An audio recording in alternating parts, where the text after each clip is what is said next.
23 अक्टूबर 2018 की बात है।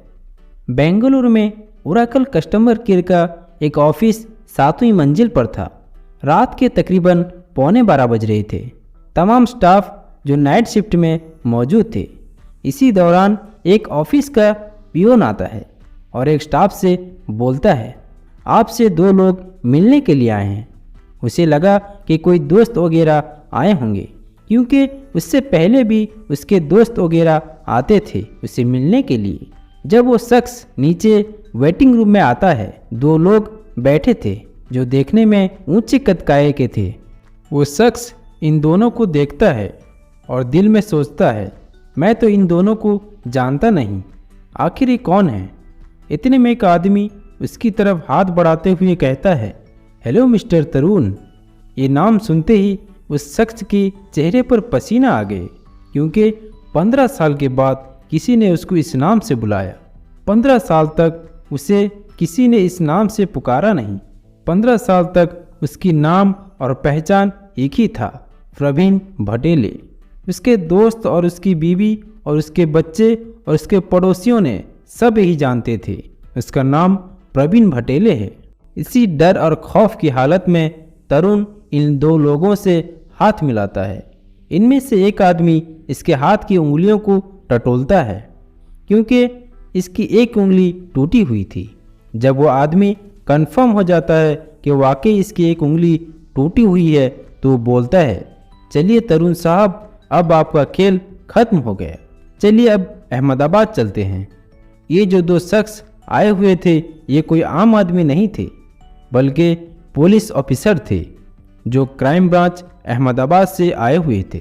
ये लोग तरुण को लेकर अहमदाबाद पहुंचते हैं।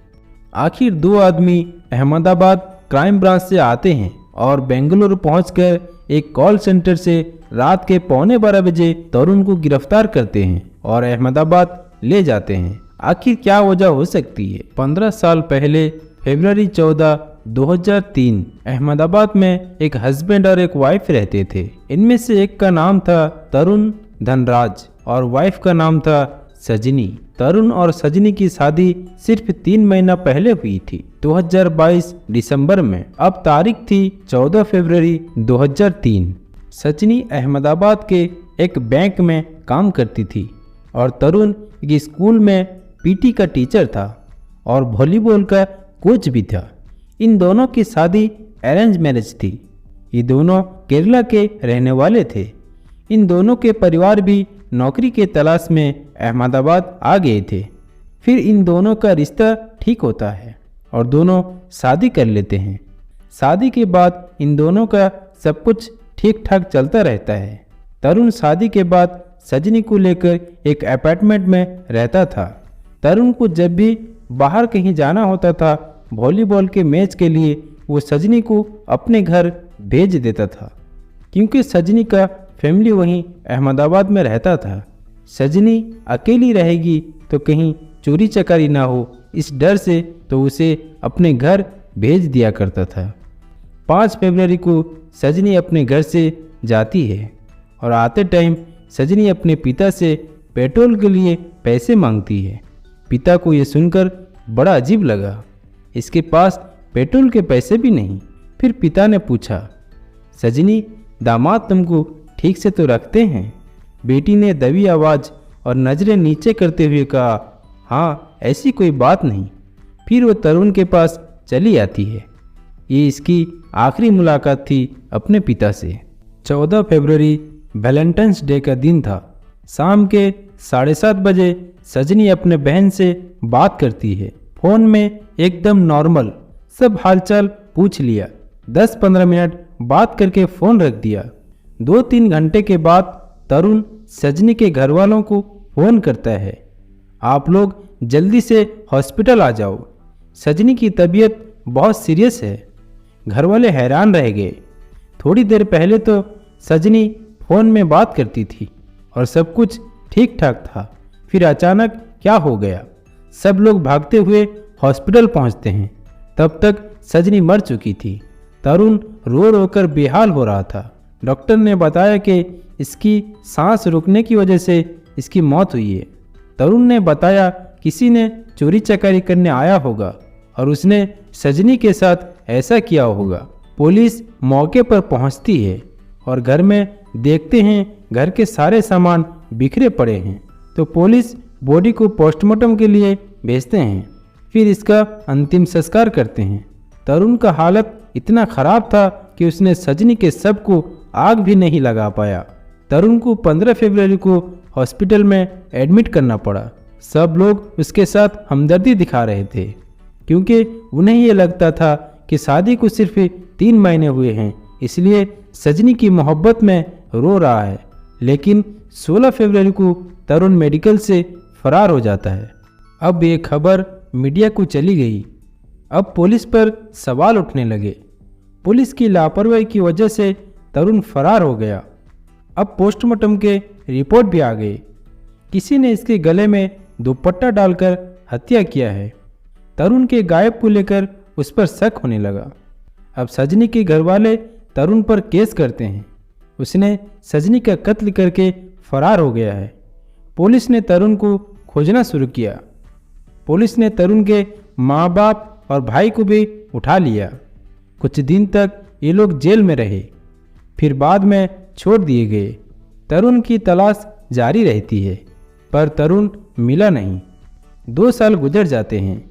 सजनी के परिवार वालों ने 2006 में नरेंद्र मोदी से मिलते हैं क्योंकि उस वक्त के गुजरात के सीएम नरेंद्र मोदी थे। उनसे मुलाकात किए और उनसे मदद मांगने लगे। चीफ मिनिस्टर ऑफिस से पुलिस के पास मैसेज जाता है और पुलिस से कहा जाता है कि आप लोग इस केस को सीरियसली लीजिए। पुलिस ने इसके लिए एक स्पेशल टीम बनाया और 1 लाख का इनाम रखा गया। जो तरुण की खबर देगा उसे दिया जाएगा। पुलिस ने आसपास के लोगों से पूछताछ किया। पता चला कि उस दिन ऐसा कोई अनजान शख्स उसके घर में गया नहीं था। लोगों ने यह भी बताया कि शादी के बाद तरुण सजनी को तंग करता था। कुछ लोगों ने यह भी बताया कि तरुण के शादी से पहले इसका एक लड़की के साथ अफेयर था और वो उससे शादी भी करना चाहता था। पुलिस उस लड़की तक पहुंचती है। लड़की ने बताया, हाँ ये बात सही है। 16 फरवरी को तरुण ने मुझे फ़ोन किया था और कहा चलो हम शादी कर लेते हैं। तब तक मैं जान चुकी थी सजनी का कत्ल हो गया है। मैंने उससे मना कर दिया, मैं कातिल के साथ नहीं जाऊंगी। पुलिस ने उस लड़की का बयान लेकर वापस आ गए। फिर यही कहानी आया कि इसने अपनी गर्लफ्रेंड से शादी करने के लिए अपनी बीवी का कत्ल कर दिया है। अब ये सवाल उठता है, अगर ये शादी अरेंज मैरिज थी तो पहले भी तरुण मना कर सकता था, अपनी गर्लफ्रेंड से शादी कर सकता था, लेकिन उसने ऐसा किया नहीं।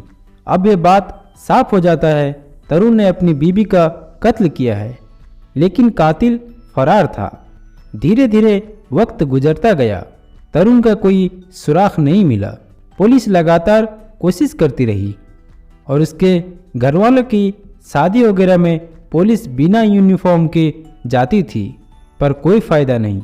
इसके बाद तरुण के फैमिली केरला शिफ्ट हो जाती है। 2009 में तरुण के पिता की मौत हो जाती है। फिर पुलिस को पता चला कि 2009 में तरुण पहली बार केरला गया था। जब उसके माता पिता केरला शिफ्ट हुए थे, सजनी के कत्ल के 6 साल बाद पहली बार माँ बाप से मिलने आया था। जिस दिन वो मिलने गया था उसके दूसरे दिन उसके पिता का दिल के दौरा गिरने से मौत हो गई। तरुण केरला से वापस आ चुका था। पुलिस ढूंढती रहती है। धीरे धीरे वक्त के साथ पुलिस भी सुस्ती पड़ जाती है। जो भी नए ऑफिसर आते वो फाइल चेक करते और इस केस का अपडेट क्या है बोलकर फाइल रख देते थे। 2018 में और एक ऑफिसर आए और फाइल खोले और पूछा कि इस फाइल का क्या अपडेट है। उन्होंने पता किया तो तरुण का बाप मर चुका है। माँ जो है अब एमपी में मंसूर में रहती है और एक भाई अहमदाबाद में रहता है, लेकिन वो कहाँ है पता नहीं। पुलिस मंसूर में तलाश की लेकिन कोई जानकारी नहीं मिली। फिर पुलिस ने उस लड़की से कांटेक्ट किया जिससे तरुण प्यार करता था। पुलिस ने पूछा कि तरुण ने तुमसे कभी कांटेक्ट किया या उसकी कोई खबर तुम्हारे पास है? लड़की ने बताया, हाँ, मेरे दोस्तों ने बताया 2016 में दिल्ली के एक मॉल में देखा था। पुलिस ने दिल्ली के मॉल और आसपास के इलाके में छानबीन किया। उसी दौरान ये भी पता चला कि उस वक्त तरुण की मां भी दिल्ली में रहती थी। हो सकता है वो मां के साथ भी रहा होगा। छानबीन के बाद हाथ में कुछ नहीं लगा। पुलिस को यकीन हो गया था तरुण जिंदा है और हिंदुस्तान में है। इसी दौरान खबर आती है कभी उसे गुजरात में देखा गया है, कभी महाराष्ट्र, कभी केरला, कभी एमपी, कभी बेंगलुरु में देखा गया है। 5 राज्य और इसके 4 से रिश्तेदारों का नंबर को पुलिस ने खंगाला, पर कोई भी खबर हाथ नहीं लगा। मां के नंबर को भी पुलिस रडार पर रखी हुई थी। मां 2-4 नंबर पर बात करती थी जो उनके रिश्तेदार थे। धीरे धीरे इस बात को 15 साल बीत गए। अब 2018 आ गया था। टीम लगी हुई थी अपडेट में। पुलिस को उम्मीद थी तरुण अपनी मां से जरूर कांटेक्ट करेगा। एक दिन तरुण की मां को एक लैंडलाइन नंबर से फ़ोन आता है। ये जो लैंडलाइन नंबर था ये बेंगलोर का था। पुलिस हर नंबर को क्रॉस चेक करती थी जो भी इसकी मां को कॉल करता था। पता चला कि ये नंबर बेंगलोर के एक ओरेकल कस्टमर केयर का है। पुलिस ने सोचा आखिर तरुण की मां को ओरेकल कस्टमर केयर में क्या काम हो सकता है। हो सकता है तरुण इस कॉल सेंटर में काम करता हो। क्राइम ब्रांच की एक टीम 22 अक्टूबर 2018 को अहमदाबाद से बेंगलोर निकलती है। क्राइम ब्रांच की टीम बेंगलोर पहुंचती है और वहां के लोकल पुलिस से कांटेक्ट करती है। ओरेकल कस्टमर केयर के एचआर से भी कांटेक्ट किया जाता है और उनसे कहा जाता है कि आपके यहाँ जितने भी एम्प्लॉय काम करते हैं सबका लिस्ट दो। इनमें से तरुण का नाम कहीं भी नहीं था। एक नाम जो इसमें था उसे देखकर पुलिस के कान खड़े हो जाते हैं, प्रवीण भटेले, क्योंकि यही नाम तरुण के मां के मोबाइल में सेव था और एक नंबर निशा के नाम से था जो इसकी मां की मोबाइल में सेव था।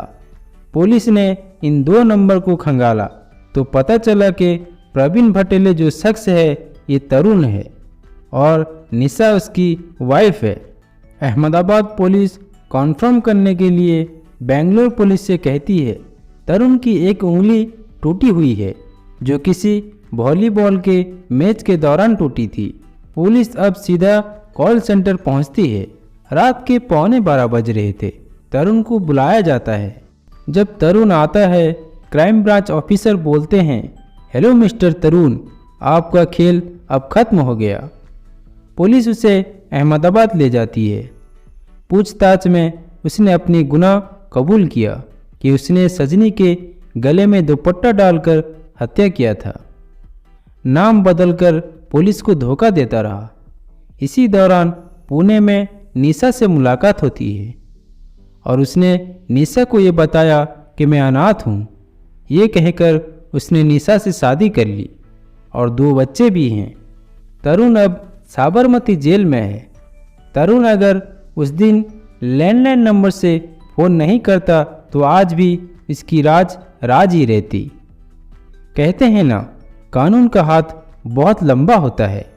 15 साल के बाद भी अहमदाबाद के क्राइम ब्रांच ऑफिसर और बेंगलोर के पुलिस की मदद से आखिर मुजरिम पकड़ा गया।